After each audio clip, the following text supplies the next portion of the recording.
In this video, I'll talk about Biden proposed changes in immigration law, Biden amnesty plan, and how to prepare about it. Okay, let's get right into it. My name is Bijou Ngwanda. I am an immigration lawyer in the DC metropolitan area.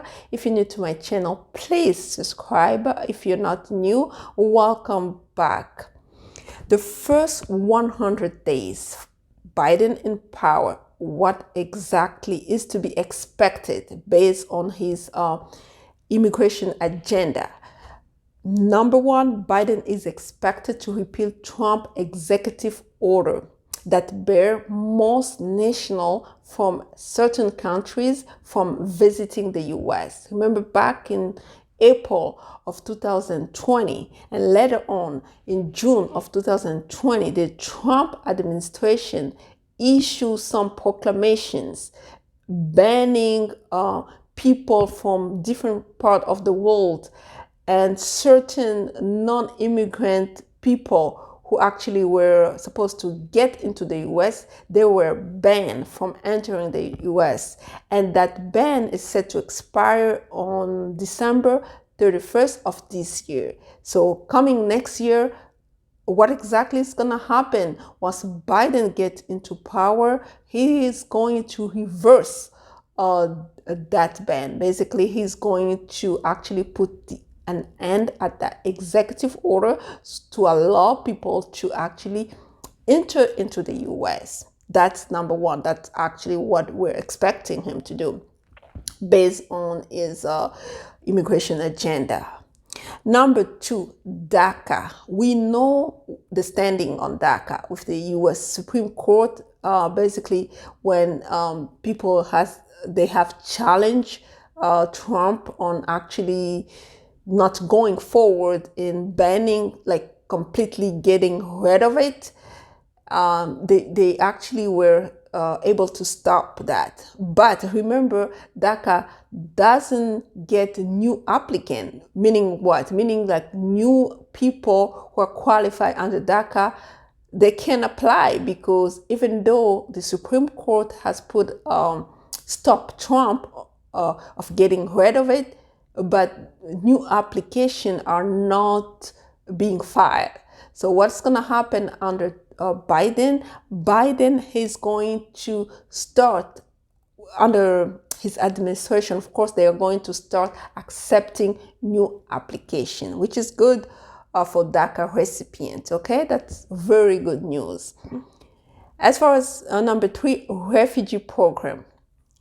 With Trump, we know that the refugee number of people that they were entering the U.S., the number was set at 15,000, the lowest in history. But under Biden is expected to raise the 2021 fiscal cap to 125,000. Okay. This is really huge compared to 15,000. So we hope that those policy will take place like rapidly, so that the refugees will be able to come into the U.S. Number four, deportation. What exactly Biden is going to be doing as far as deportation is concerned? Biden is going to put a freeze on it, freeze on deportation for 100 days, because they want to issue some type of guidance to the agencies that are in charge of like deportation, give them some type of guidance so that they know who is actually deportable and who's not, who's subject to removal proceedings, who's subject to be deported, and who's not. So it's going to be very narrow. It's not going to be the way we're seeing it right now, but it's going to be very narrow with that type of guidance, so the agency will be able to implement. Remember, it's going to take some time, but we hope that during this transition, they were trying to actually get those things into place, so that once they get there, they're just gonna go ahead and do it right away. And those things, according to Biden himself, it's going to be taking effect within the first 100 days in power. So the first 3 months, like January, February, March, it's a done deal. That's how they want to proceed. Okay. Number 5, asylum rules. Remember that with Trump administration, what we have seen is that people entering the U.S. from those southern U.S. border, like let's say Mexico and other southern countries, those people in previous year, they would get into the U.S. and then ask for asylum while they're actually in the U.S. But with Trump, they put a ban on it, basically prohibiting those people from entering and asking for asylum here in the U.S. They will, in fact, ask for asylum outside of the U.S. That's what has been happening. They're asking for their asylum outside of the U.S. at the border, so that once they get approved, once they get a notice of approval, that's just then they can actually enter into the U.S. And there was actually a convention with 3 countries, I believe, Honduras, El Salvador, and another country I can't quite remember, but there were actually a treaty, like a covenant, is saying that, okay, we're going to take those people here if you guys don't accept them for asylum. And Biden is going to put an end on it. Biden doesn't want that to be like that. It's either you come to the U.S., you ask for asylum right here in the U.S. You don't wait at the U.S. border, okay? So that's about asylum. The last one, number 6, is the public charge rule. We know the public charge rule is a wealth test, basically determining if you're not going to be a public charge to the government, basically not being a burden to the government. And what Biden is going to, remember, this rule is not a new rule. It has been into place for 20 years, but it hasn't been really like enforced until the Trump administration. Has been enforced, but not to the extent that the Trump administration has enforced this public charge rule. So Biden administration is gonna have a setback on it. So basically, it's going to be a little looser, meaning that they're not really going to take into consideration whether you took public benefit, government benefit, to make a determination on whether you were qualified to get a green card. They're not gonna really, it's not gonna be the sole purpose in the application verification process. So that's good news, that's really good news. So what's gonna happen?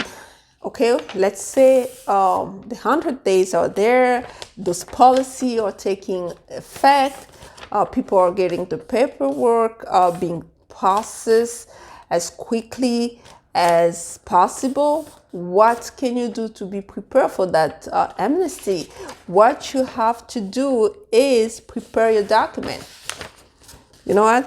Prepare your document. And what type of document do you actually need to be prepared? Number 1, you need all your immigration documents. Basically, your immigration history. And if you don't, let's say you have a denial letter, decision letters, application that you previously filed. If you don't have those things, there is a way to file a request of information with the USCIS so that you can get those documents, so that you are ready when they start processing those policy, you are ready to put your application in and get your paper. So get those documents, put it aside, prepare. If you have criminal records, for instance, get those criminal records. So you can go to the police and file for a background check, actually ask for a background check and get your file ready, okay? Document showing continuous residence. Basically, let's say you enter the U.S. from this date and you're still in the US until now, you have to be able to prove that, because certain amnesty are dated. Like they will say, for instance, from those illegal people who entered the US from that date until this date are qualified for benefits. So you need to have that document showing continuous residence in the US, like medical record, like bills, lease agreements, stuff like that. Entry document like your I-94, your passport, like expire or not expire. You need to have those documents so that once we get there in 2021, you are ready to apply and ready to go. Again, my name is Bijou Ngwanda, immigration lawyer in the DC metropolitan area. Please don't forget to subscribe, share, like, and comment below and just let us know what you think and what you want to hear next. But in any case, I will see you on my next video. Thank you. Bye-bye and be safe.